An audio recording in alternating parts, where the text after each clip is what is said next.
무슨 시조 문구 같네요. 내가 가면 나도 간다. 발자국 지우기 유세입니다. 오늘도 이 문재인 안철수 두 후보의 유세가 한창인데요. 그런데 둘의 일정이 하루 차이로 좀 흥미로운 부분이 있습니다. 화면으로 좀 만나볼 텐데요. 먼저 이종훈 박사님.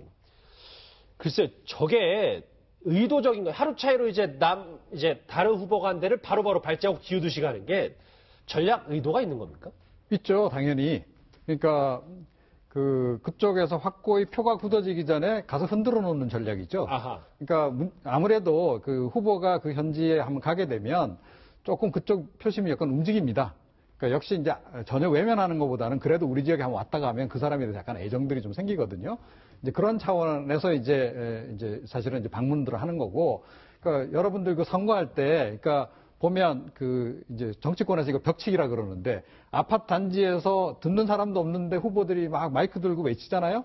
자, 저게 무슨 소용이 있을까 얘기하는데 그거 안 하지 않습니까? 그러면 그 해당 아파트 단지에서 표가 별로 안 나온다는 거예요. 그러니까 그런 정도로 실제로 거기 가서 그야말로 이 발자국 도장을 찍느냐 안 찍느냐에 따라서 표심이 상당히 움직이는 그런 측면이 없잖아 있기 때문에 이제 가는 거고. 예.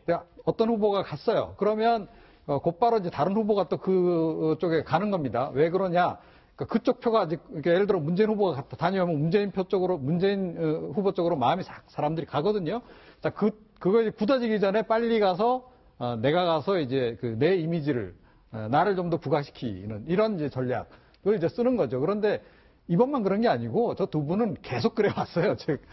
한 1년 정도 그래온 것 같은데 제가 보기에는. 예전에는 김빼기 전략이 있었지 않습니까? 안 후보가 먼저 이제 그 대표적인 케이스가 저쪽 소록도 방문한다고 하니까 그 전날 문 후보가 먼저 갔던 그런 식으로 해서 김빼기 전략이 있었는데 오히려 이번 같은 경우에는 거꾸로 그와 같은 전략을 지금 안 후보 측에서 이른바 미투 전략으로 해서 뒤를 쫓아가는 전략을 하는 것 같습니다. 발자국 지우기에 대해서 그러니까 연단에서 목소리 지우기도 있었어요. 화면으로 만나보시죠.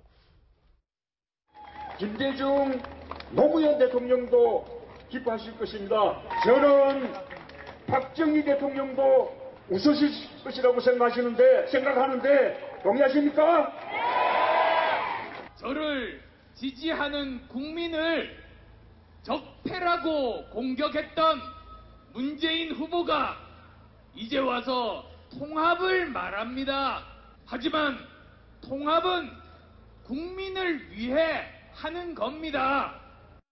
네, 정말 신경전이 대단한데 제가 오전에 참 흥미로운 사진을 발견했는데 이걸 우연의 일치라고 해야 할까요? 그 안철수 후보의 유세차가 보시면 문재인 후보의 현수막을 교묘하게 가리고 있어요. 그러니까 지금 선거 현장에서는요, 우리가 지금 얘기하는 것보다 훨씬 더 치열한 이 경쟁이 벌어지고 있을 거예요. 그러니까 저런 것도 사실은 모르고 갔다가 저기 유세 차량을 넣겠습니까? 저거는 이제 안철수 후보가 1번인 줄 알고 저런 거네. 그러니까 그 유세 차량이나 또 현수막권은 자리도 경쟁이 엄청나게 치열하고요. 유세 차량이 가는 장소도 굉장히 경쟁이 치열해요.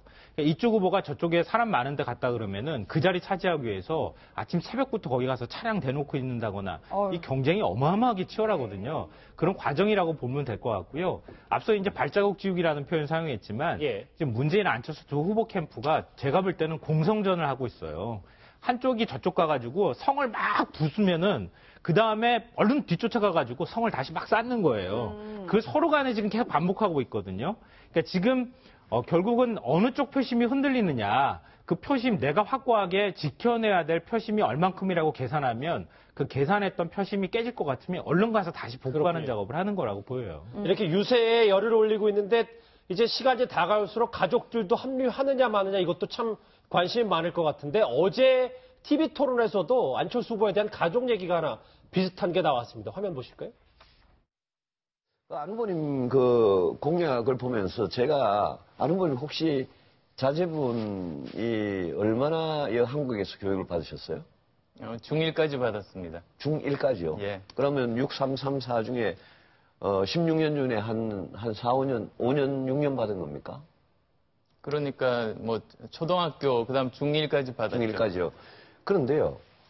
근데 그게 중요한 포인트는 아닙니다. 그죠. 안철수 후보 입장에서 중요한 포인트는 아니죠. 저 학제 얘기를 하다가 이제 딸 죽일 얘기를 했으니까. 근데 이현정 의원님. 안철수 후보가 딸 얘기 나오면 어제 토론에서 약간 좀 목소리가 미묘하게 바뀌는 부분도 있다는 보도도 있었고 안철수 후보 딸이 지금 한국에 있다. 뭐 이런 보도가 나왔어요. 네, 일단 뭐 김미경 여사가 이제 지금 들어와 있다라고 이야기하는데 저런 걸 참 재밌게 분석한 사람들이 있어요. 그 미국의 어떤 한 교수가 저런 어떤 이제 아주 자기가 싫은 문제 이런 걸 많이 나오면 우리가 이제 눈을 깜빡이지 않습니까? 아, 예. 1분 동안 눈을 한 60번 정도 깜빡이거든요. 근데 보통 저런 문제가 나오면 한 80번, 90번 정도 반짝 깜빡인다고 그럽니다. 예. 그래서 이제 그 어떤 긴장을 하거나 어떤 자기가 싫은 문제가 나올 때는 그래서 대선 후보들이 토론회를 할 때 그 눈 깜빡이를 보는 사람들도 있어요. 오. 학자들 같은 경우는. 그러니까 그만큼 이제 안철수 후보에게 약점은 바로 딸과 부인 문제일 겁니다. 그러니까 지금 딸 같은 경우는 정말 금지어 키운 딸 아니겠습니까? 근데 이제 지금 유승민 후보가 이야기를 한 게 뭐냐면 아니 당신 딸은 미국에 보내놔놓고 왜 여기서 학제 지금 개편하려고 하냐 그 문제를 이제 아예 이게 이야기를 하는 것이거든요. 그리고 지금 이제 문제는 문재인 후보의 이제 그 아들 문제, 그다음에 이제 김미경 여사 문제 등등 해서 서로 또 가족의 문제가 지금 아직까지 좀 말끔하게 해소가 안 되고 있어요. 그렇죠. 그렇다 보니까 그 문제를 저런 식으로 이제 우회적으로 계속 공격을 하고 있는 것이죠. 문재인 후보의 아들과 안철수 후보의 딸은 저희가 공식적으로 유세 현장에서 쉽게 볼 수는 없겠죠. 지금 분위기상. 아마 이제 이런 식의 계속 이제 그 한다라면 언론들이 집중을 할 테고 특히 또 이제 뭐 연달에 올라간다 할 때는 오히려 이제 시민들 입장에서 보면 더 안 좋은 이미지. 왜냐하면 딱 이제 올라왔을 때 저기 뭐 재산 뭐 어쩌고저쩌고 이러는 거 아니야? 그러니까 연상 이미지가 있지 않습니까? 아마 그럴 경우에는 아마 유세장에 안 나올 가능성이 좀 크다고 봅니다. 두 후보의 발자국 지우기 유세 그리고 가족의 유세 합류 여부 얘기까지 좀 짚어봤습니다. 다음 주제는 여러분들 조금 더 이제 편하게 준비하시면 될 것 같아요. 다음 주제 먼저 확인해 봅니다.